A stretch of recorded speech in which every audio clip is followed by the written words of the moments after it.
So this is the grave of John McNally, a legend in Irish boxing, who won Ireland's first ever Olympic medal in 1952 in Helsinki.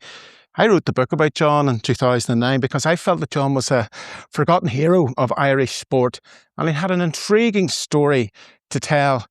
And he's gone to his grave, and it's only in the latter years of his life that he was remembered as being the first person from Belfast to win an Olympic medal. But it's an absolutely fascinating tale of poverty and adversity and going to the very top of your sport. John was born in 1932 in Belfast, Cinnamon Street, which was in an area called the Pound Loney. It was an area of poverty at the bottom of the Falls Road. He joined the Immaculata Boxing Club, and in 1946 he became the first boxer from the Immaculata to win an All-Ireland title as a schoolboy. Now, John's boxing career then moved to the White City Boxing Club, and he began to get Ulster Junior and Senior and Irish Junior and Senior All-Ireland titles. And eventually in 1951 and in 1952 he won the bantamweight championship of Ireland and became the champion. 1952 was the year of Helsinki. Now, John got a lot of barriers put in his way in order to get on that Irish team. He had to fight a guy called Paddy Kelty on 3 occasions. He was a Dubliner who was the favourite of the Irish Amateur Boxing Association. But in April 1952, he went into the ring in the National Stadium in Dublin to fight an American in the Golden Gloves. His name was Jake Corvino. We'll finish this brief glimpse of an Irish triumph with a third Irish win. It's McNally of Ireland and Corvino beating the living daylights out of each other, or trying to do so, in the bantams. And in the third round, Jake Corvino hit John with a punch, and he thought the National Stadium in Dublin was going to come down around him. But John won the bout. They failed to kill each other, but McNally got home on points. No, Corvino was dynamite, dynamite. Always said he was the hardest man I ever fought as an amateur. He was wild, he was. And he won over the Irish Boxing Board, and he was going to Helsinki, along with another Belfast boxer and great friend called Terry Milligan. Milligan, dark vest, beat Vaughan of America on points in the light welters, chiefly thanks to his clever left. Of course, in 1952, Ireland was a poor country, of course. So it was planes, trains and automobiles to get the Irish team from Dublin to Helsinki. Now, for a 19-year-old from Belfast, this was absolutely out of this world. You arrived at the Olympic Village in Helsinki, and it was steak 3 times a day if you wanted. It is as if they had died and gone to heaven. Now, in the Olympics, John had to box 3 times in order to get to the semi-finals. He fought a guy called Jun Kang, who was from Korea. And John beat the Korean very easily to get to the final. And after that, he was brought into the dressing room, and the doctor looked at John's back, which had been shredded by rope burn. So there was 2 boxers beside him. And one of the boxers grabbed his arms and held him down and says, "You're going to get covered on your back with pure alcohol in order to kill any bacteria and to stop any infection in those rope burns." So John lay down, the boxer held his hands, they put the raw alcohol on his back, he screamed out, the boxer held onto his hands, he got up and he thanked him. And he says, "What is your name?" And the American boxer says, "My name is Floyd Patterson." And John, to this day, till the day he died, would never forget the kindness of Floyd Patterson, who of course became an absolute legend in the boxing ring. So the final was on the last day of the Olympics in Helsinki. He was fighting a guy called Pentti Hämäläinen. Now, being from Helsinki, the bottom line is that Finland had won no gold medals. So in the Massey Holly, which is where the boxing took place, John went in to box a Finnish guy on the last night of the Olympics. The place was packed, the expectation was there, but John and the small band of Irish supporters were confident. Turning to boxing, it's the final bout for the bantamweight title. Pentti Hämäläinen of Finland trading punches with John McNally of Ireland. So the fight went the full distance. It was absolutely brutal. So when the fight was over, the boxers were brought into the ring, and John noticed that the officials were taking their time cross-referencing, and eventually the result was announced. When you got into the ring, it was going to be tough because there's 15,000 people there and we're all Finnish. There wasn't nobody for me there, except my own mob. I thought it was home and dry as for a goal, it did honestly after the way I was fighting, It took a long time for them to come to a decision of the fight. I don't know what the hell they were doing, but they were arguing and all this lark, But eventually gave it to Pentti. Pentti Hämäläinen, that's his name, you know. Fair enough, you've nothing I can do about that. People says, what do you think? You think you won? I said, it doesn't matter what I think. I would not change the decision. You know, if I had spoke up, but it changed the decision. I don't think so, you know. So you got to take the cards as they come. Hämäläinen got the gold medal and John got the silver.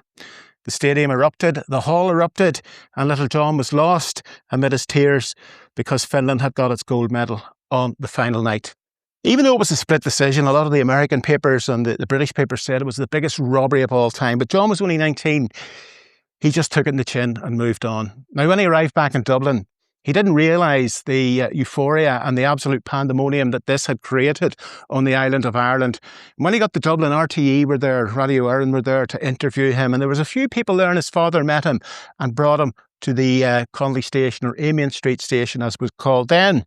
So John got the train home not suspecting, and when he got out of the train station, Great Victoria Street in Belfast, thousands have turned up to welcome John back to his own city.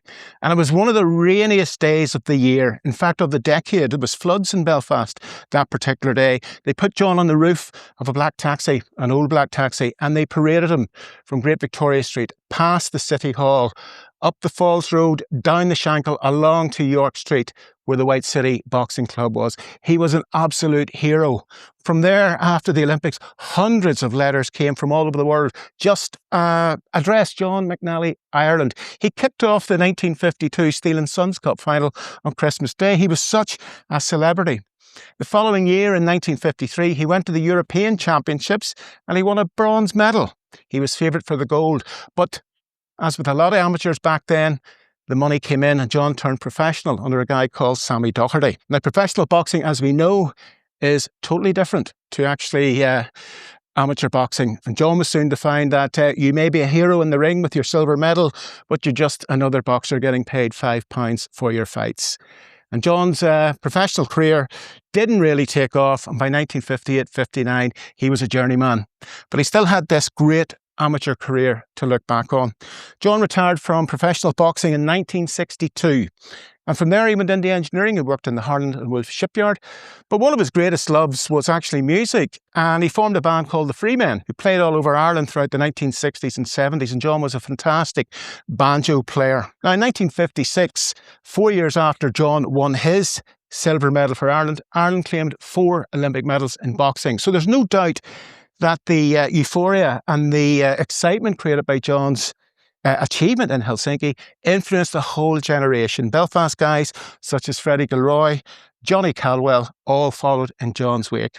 But by the mid-70s, amid the Troubles, John's name had been forgotten. He had become the forgotten man of boxing. A very, very unassuming guy he was. He never wanted the limelight. So whenever I met him by chance once and heard that he was the first ever silver medalist for Ireland, I went out of my way to try and do something to get him a bit of recognition.